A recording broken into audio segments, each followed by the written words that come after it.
Zone 1 SP Lalita अध्यापक पहुंची केंद्रीय विद्यालय बतौर मुख्य अतिथि और फहराया तिरंगा। इस अवसर पर उन्होंने अभिभावकों छात्रों को संबोधित करते हुए कहा कि निस्संदेह देश आगे बढ़ रहा है, देश की तरक्की में हमें भी भागीदार होना चाहिए।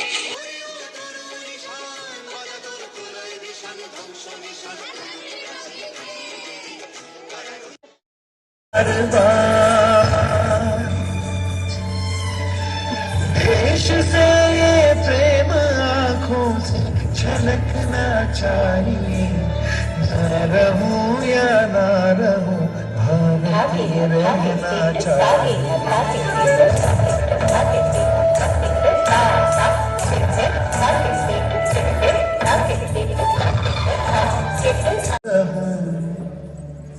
भारत ये रहना चाहिए। इस अवसर पर मंच पर आए विद्यालय के प्रधानाचार्य श्री गयाराम रविदास अद्भुत संबोधन से बच्चों को Labhane. After a long struggle, many patriots, leaders, they sacrificed their life for the sake of the country. Ultimately, India got independence on 15th August 1947. But India was not a self-ruled country, means a sovereign state.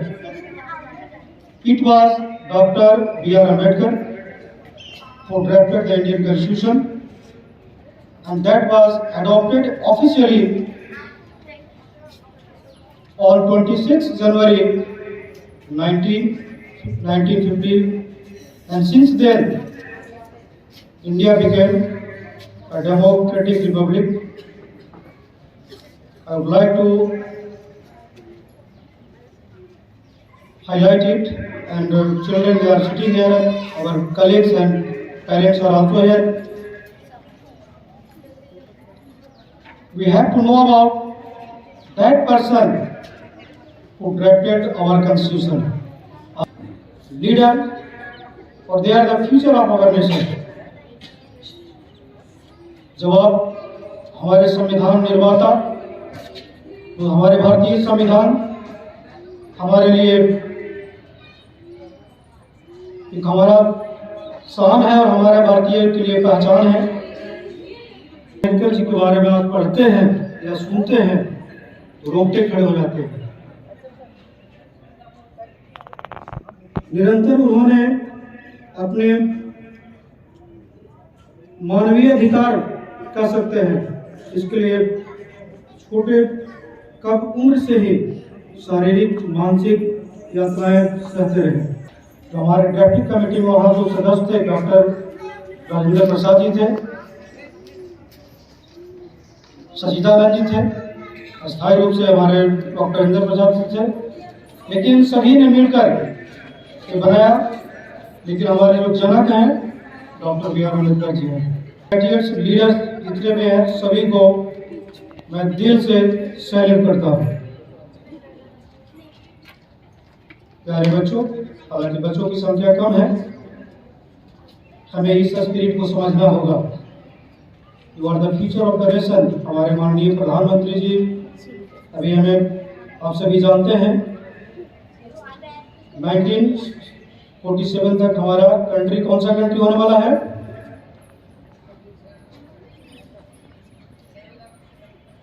Developed country. Leader अभी जो हमारे बच्चे हैं होंगे उस वक्त तो हम लोग लगभग रिटायर ही हो जाएंगे। इन बच्चे अपना स्पिरिट को समझे। हालांकि आज मैं खास करके जो हमारे बीच उपस्थित है, आज के मुख्य अतिथि, मैं दिल से उनको धन्यवाद देता हूँ। उन्होंने मेरे फोन कॉल पर आज उपस्थित होने के लिए उन्होंने स्वीकार किया। इस अवसर पर विद्यालय परिवार की ओर से हार्दिक स्वागत, अभिनंदन एवं वंदन करता हूँ। जय हिंद। आप सभी मेरे साथ बोलेंगे, जय हिंद, जय हिंद। भारत माता की, भारत माता की, भारत माता की। Thank you. भाईमान कर रहे आप सब अभिभावक, विद्यालय के सभी कर्मचारीगण, प्रिय बच्चों, आज की बात शुरुआत करने से पहले सबसे पहले एक बार जोरदार नारा लगाएंगे, भारत माता की जय, भारत माता की जय। अभी कुछ लोग हैं जो सोच रहे हैं नारा लगाएं कि ना लगाएं, तो अंतिम दफा फिर से भारत माता की जय। बहुत बहुत शुक्रिया। कहते हैं कि शम्माए वतन की लौ पर जब कुर्बान पतंगा हो, शम्माए वतन की लौ पर जब कुर्बान पतंगा हो, होठों पे गंगा हो और हाथों में तिरंगा हो, होठों पे गंगा हो, हाथों में तिरंगा हो। मैं चाहूंगी एक बार जोरदार ताली से आप अपना स्वागत करें, अपना वंदन अभिवंदन करें कि आज के दिन जो हम उत्सव मना रहे हैं इतना आसान नहीं था हमारे लिए, इतना आसान नहीं था कि भारत में रहकर हम स्वतंत्र हो सके, भारत में रहकर स्वतंत्र श्वास ले सके, भारत में रहकर हमारी बहन बेटियां इस तरह से स्वतंत्र घूम सके, इतना आसान नहीं था साथियों। ये उत्सव इसलिए मनाए जाते हैं ताकि हम उन्हें याद कर सके कि आज के दिन जिन्होंने अपने लहू से सींचकर हमें आजाद भारत में श्वास लेने के लिए यहाँ उपस्थित किया है। मेरी प्यारी बहनें आज यहाँ बैठी हुई हैं, मुझे लगता कर रही होंगी जो आज के उत्सव से भी ज्यादा महत्वपूर्ण है, यहाँ बैठ के मैं देख रही हूँ। लेकिन आज ही के दिन आप ही के लालों ने, आप ही के राखी के पेट कई महीने रहकर बर्फ में लेटकर हाथ पैरों के बंधे हुए थे, शरीर पर कोड़े लग रहे थे और उनकी जुबान पर एक ही बात होती थी कि भारत माता की जय, भारत माता की जय। वो इसलिए थी कि आने वाली भावी पीढ़ी आप सब आजादी से बैठ सके, झूम गान नाच कर उत्सव मना सके, अपने देश का नाम ऊपर कर सके। हम सब बात करते हैं शहीद भगत सिंह की, अरे हमारे देश की माटी में वो बात है कि हमने ऐसे लाल पैदा किए। शहीद भगत सिंह मेरी कलम मेरे जज्बातों को जानती है, मैं इश्क भी लिखता हूँ तो इनकलाब लिखती है, मैं इश्क भी लिखता हूँ तो इनकलाब लिखती है। ये शेर जाता है साथियों, पूरे विश्व की निगाह हमारे भारत देश पर है। जानते हैं क्यों? आप जानते हैं क्यों? क्योंकि इस भारत में ऐसी वीरांगनाएं पैदा होती हैं कि अगले दिन शादी के कह देती कि जाइए देश पहले है, मैं बाद में हूँ। हमारे देश की बहनों की वो ताकत है, हमारे देश की बेटियों की और माँ की कोख में वो ताकत है कि वीर योद्धा जन्म देती है। वो कहती है कि देश सबसे पहले, और हम सब कहते हैं कि देश हमें देता है सब कुछ, हम भी तो कुछ देना सीखो, हम भी तो कुछ। जोर से बोलिए, देश हमें देता है सब कुछ, हम भी तो कुछ। तो हमने दी है कुर्बानियां। ये कुर्बानियां मात्र इतिहास नहीं है, ये कुर्बानियां आज भी आप देखेंगे तो सरहदों पर हमारे लाल बैठे हुए हैं, सरहदों की रेखाएं आज भी लहू से लाल है। आज भी पूरे देश पर हमारे खतरा रहता है और उसे हम सबको जो तीज त्योहार, होली, दिवाली खुशियों से हम मनाते हैं, वह लहू बहा रहे हमारे देश के नौजवान। क्या ये जिम्मेदारी सिर्फ उन नौजवानों की है साथियों कि वो लहू बहाएंगे और हम यहाँ स्वतंत्रता से होली, दिवाली त्योहार मनाएंगे?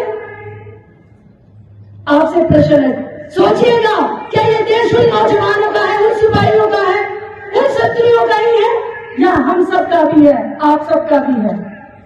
हम आज 1 घंटा छुट्टी के दिन, सर्दी के दिन निकल कर यहाँ आए हैं। मैं आप सभी को साधुवाद करती हूँ। यह बहुत बड़प्पन है आपका कि देशभक्ति की भावना से आप सब यहाँ उपस्थित हुए हैं, उन शहीदों को याद करने के लिए आप उपस्थित हुए हैं। इस बात को भी यदि आपने 1 घंटा भी दिया है तो मैं कहती हूँ कि आप सच में श्रद्धा के योग्य हैं। लेकिन साथियों, सोचने की बात है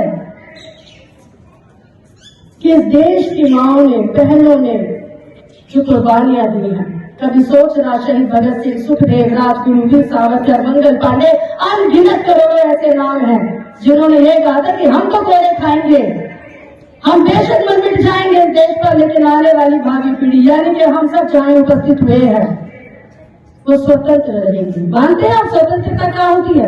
आज आप खुल के किसी भी वाहन में बैठ सकते हैं, आप हवाई जहाज, रेल, बस, ट्रेन कहीं भी जा सकते हैं, आप कोई भी कपड़ा पहन सकते हैं, अपनी इच्छा से खा सकते हैं, पी सकते हैं, शादी त्योहार मना सकते हैं। आज ही सोचिए, देश की बहन बेटियों को उठा लिया जाए, कैसा महसूस करेंगे? होता रहा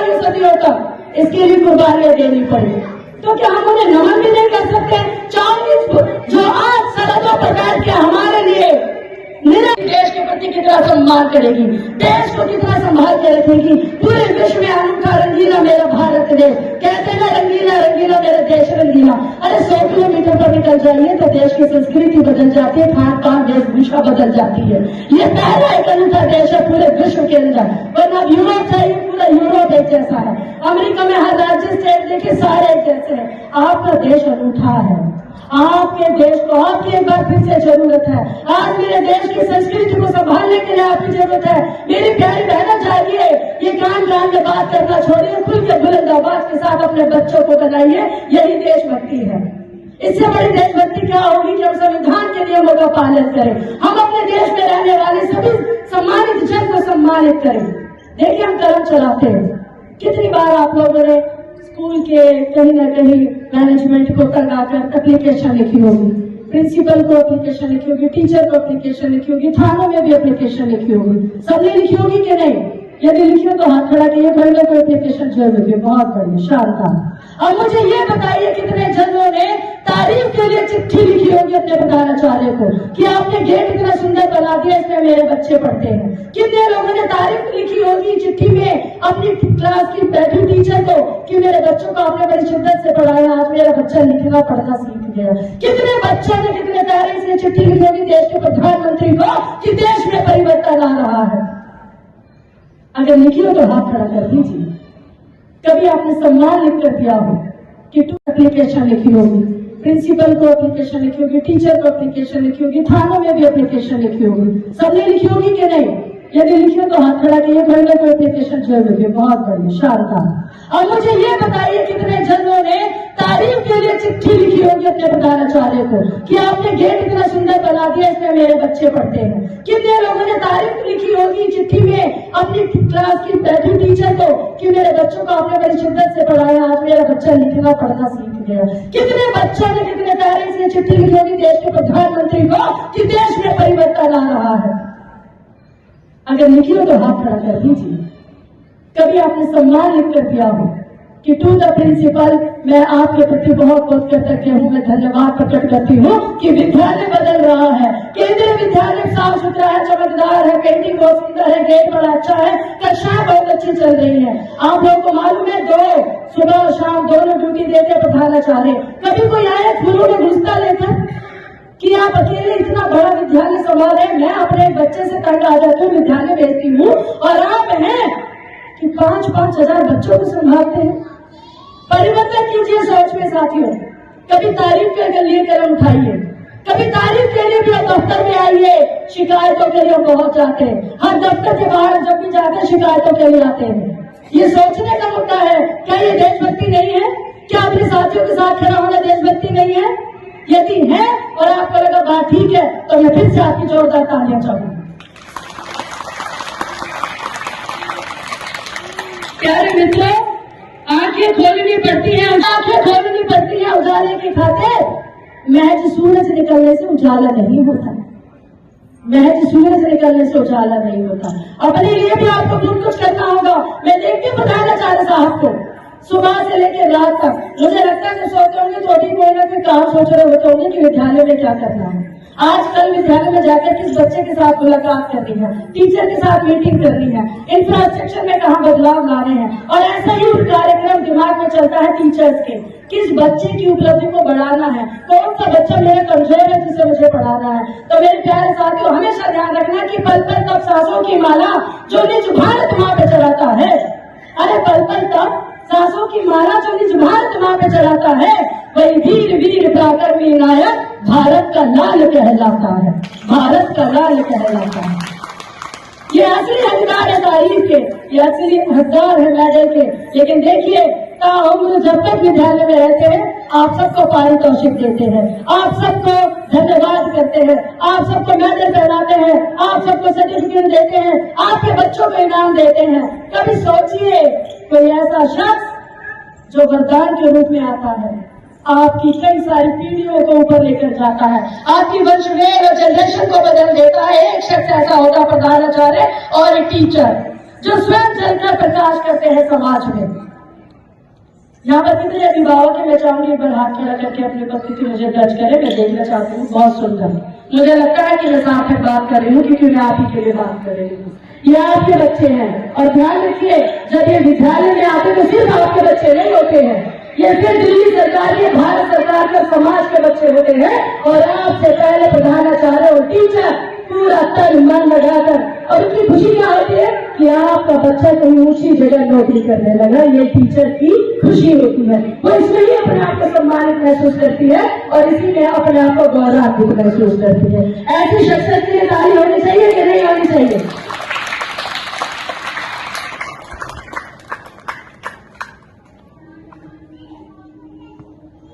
प्यारे दोस्तों, प्यारे मित्रों, मेरे प्यारे बच्चे, घर में जरूर आपको खाना पीना मिलता है, सुरक्षा मिलती है, लेकिन आप नन्हे नन्हे आज यहाँ बैठे हो, आप जानते हो कि आपको गाथा घा सिखाने से लेकर, चैप्टर पढ़ाने से लेकर आपका क्वेश्चन पेपर बनाना, उसको पेपर के बाद आपका आंसर। अभिभावकों क्या टीचर का अपना निजी स्वार्थ होता है? आपके बच्चे के लिए पल पल काम करते हैं विद्यालय की सभी सरकारी कर्मचारी। आप स्वीपर से लेकर प्रधानाचार्य, ऊपर डायरेक्टर तक बात करें तो निरंतर हमारे अथक प्रयास यही है कि मेरे विद्यालय का एक एक बच्चा ऊंचे शिखर पर पहुंचे, ऊंचे स्थान पर पहुंचे। आप मानते हैं? आप मानते हैं ऐसा होता है कि नहीं होता है? आवाज नहीं आई? मानते हैं तो आपको सोच बदलनी होगी। सोच और आपके विचार और भाव में कृतज्ञता होनी चाहिए, धन्यवाद का भाव होना चाहिए। जब हमें किसी के प्रति कृतज्ञता होती है तो उसके प्रति सम्मान और स्नेह होता है, फिर शिकायत मुक्त हो जाते हैं। एक बार आप सब जुटे केंद्रीय विद्यालय को ऊंचा उठाने में। अरे हिंदुस्तान के धड़कते दिल, दिल्ली में केंद्रीय विद्यालय है। आप और आपके बच्चे सौभाग्यशाली हैं जो इस विद्यालय में पढ़ते हैं। मैं आपको साधुवाद करती हूँ, मुबारक देती हूँ। आज विज्ञान विहार केंद्रीय विद्यालय में आने के लिए दिल्ली के हर अभिभावक का सपना होता है कि मेरा बच्चा इस विद्यालय में पढ़े। है या नहीं है? थोड़ा सा जोर से बोल दीजिए, है या नहीं? बिल्कुल है। लेकिन आपको जब अवसर मिला कि आपका बच्चा इस विद्यालय में आया तो आपका भी दायित्व बनता है कृतज्ञता व्यक्त करें। आप भी सम्मान के लिए आगे बढ़े, आप भी सहयोग के लिए आगे बढ़े। आइए प्रधानाचार्य जी से पूछिए कि मैं कैसे सहयोगी हो सकता हूँ, क्या मैं भी स्वेच्छा से आके काम कर सकता हूँ? तो ये आपको भी गौरवान्वित करेगा। और मैं समझती हूँ कि यदि ऐसा होता है तो गणतंत्र दिवस हमारे भारत में है और गणतंत्र दिवस की भावना को समझते हैं यदि ऐसा होता है तो। वरना हर बार ये कहते हैं कि मेले ही रखते हैं शहीदों की यादों में, ये मेले बनकर ना रह जाए। एक बार देश को आपकी जरूरत है। जब तक समाज नहीं उठेगा देश की सरकार कुछ नहीं कर सकती, देश में रहने वाले विद्यालय कुछ नहीं कर सकते। एक महत्वपूर्ण भूमिका है, आप लोग बहुत महत्वपूर्ण है देश के लिए। तो मेरे प्यारे साथियों, मैं इतना ही कहना चाहूंगी कि गणतंत्र दिवस मात्र एक दिवस नहीं है। गणतंत्र दिवस हर पल है, हर क्षण है। यदि आप माने तो हर दिन हर पल आपका स्वतंत्रता दिवस है। अरे यदि हम हर पल हर क्षण स्वतंत्रता से रहते हैं तो स्वतंत्रता दिवस हर दिन होता है कि नहीं होता है? कृतज्ञता व्यक्त कीजिए, देश के प्रति कृतज्ञता व्यक्त कीजिए और कृतज्ञता व्यक्त कीजिए। आज भी जो यहाँ इस समय आप लोग स्वतंत्रता से बैठे हुए हैं धूप में सुंदर मंच पर, आज वो सरहदों पर, बॉर्डर पर जहाँ घास भी खाने को नहीं। तेज भाव प्रभाव से भरा ललिता अध्यापक का ये संबोधन अभिभावकों, छात्रों, अध्यापकों को प्रभावित कर गया और हर व्यक्ति सहज उनकी ओर आकर्षित हुआ। सबने कोटि धन्यवाद किया और कहा कि इस तरह का उद्बोधन मानसिक जागृति के साथ साथ सामाजिक जागृति भी करता है। जय हिंद, जय भारत।